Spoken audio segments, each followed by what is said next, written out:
योग असा होता की काल मी सर एका कामासाठी माझ्या आलो, तर मला जो अनुभव आला त्यानंतर भेसळने माझे बरेच जुने संबंध आहेत. त्यामुळे मला असं वाटलं सर, मला असं वाटतं की तुमच्या कामाला काहीतरी मी त्या गोष्टी सांगाव्या. सरांना आनंद झाला आणि त्यांनी मला बोलून घेतलं.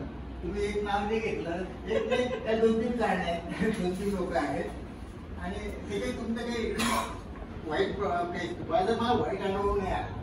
तर मला असं वाटलं की आपल्याजवळ काहीतरी आहे जे तुम्हाला मी द्यायला पाहिजे. कारण मी तुम्हाला परवाचा माझा बघतोय तुमच्यामध्ये, लक्षात समजलं तुम्हाला की तुम्ही जसे आज आहात तसं मी परवा होतो. खरं म्हणजे 30-40 वर्षापूर्वी. कारण तुम्ही सगळे आता 30च्या आसपासले आहे बरोबर, आणि मी फक्त 70 वर्षाचा आहे. थोडाच सगळे पण उत्तर वाटेल जो एज आपण सांगतो. तुम्ही काय सांगा उत्तर काय द्यायला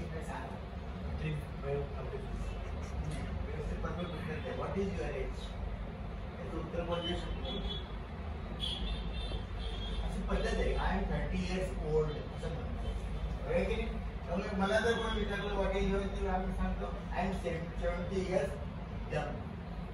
बरोबर आलं लक्षात. तर वय हे आकडा असतो, वयाचा त्या गोष्टीचा काही संबंध नसतो. तर मी तुम्हाला ज्या गोष्टी सांगणार आहे तर तुम्हाला भविष्यामध्ये कामात येणार आणि मला तुम्हाला ह्या शुभेच्छा द्यायच्या आहे. आता हे वाक्य करायचे वेळेना थोडंसं पण मी सांगतो की मी तुम्हाला अशा शुभेच्छा देतात की तुम्ही काही काळामध्ये इथे न थांबता आणखी वर जाल. म्हणजे एक तर तुम्ही प्रमोशन घ्याल किंवा चांगले जॉब मिळेल, चांगले तुम्हाला इन्कम मिळेल, भरपूर तुमची प्रगती होईल. ह्या मी तुम्हाला शुभेच्छा देतो. मित्र काय असतं की तुम्ही कोलगेटची पेस्ट पाहिली का? कोलगेटची पेस्टचं झाकण काढल्यावर काय होतं? पेस्ट बाहेर येते. याचा अर्थ काय? जे क्रीम असतं ते कुठे येतं? बाहेर येतं. क्रीम हे बाहेर येतं. आता तुम्ही जर दूध ठेवलं, फ्रीजमध्ये ठेवलं आणि दुसऱ्याशी काढलं वर काय आलेलं असतं? क्रीम. म्हणजे क्रीम. ते क्रीम जे आहे ना ते वर येतं नेहमी. मग त्याला संधी असो नसो काय ते वर येणारच आहे. त्याला तुम्ही किती प्रेस केलं तरी.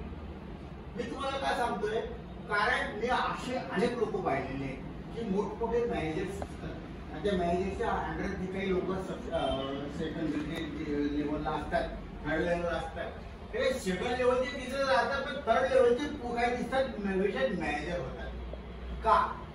कारण त्यांच्या मनामध्ये असं भविष्य त्यांनी केलेलं असतं की मला मी त्या ठिकाणी त्या ठिकाणाहून राहायचं नाही, मला पुढे प्रगती करायची. मित्र सोपी नसते. मी माझी दृष्टी सांगतो की मी JDCC बँकेत लागलो. वयाचं साधारणतः 20-21 वय होतं त्यावेळेस लागलो. त्याच मी समजून सांगितलं होतं, सर्वांना सांगितलं की मी JDCC बँकेत कायम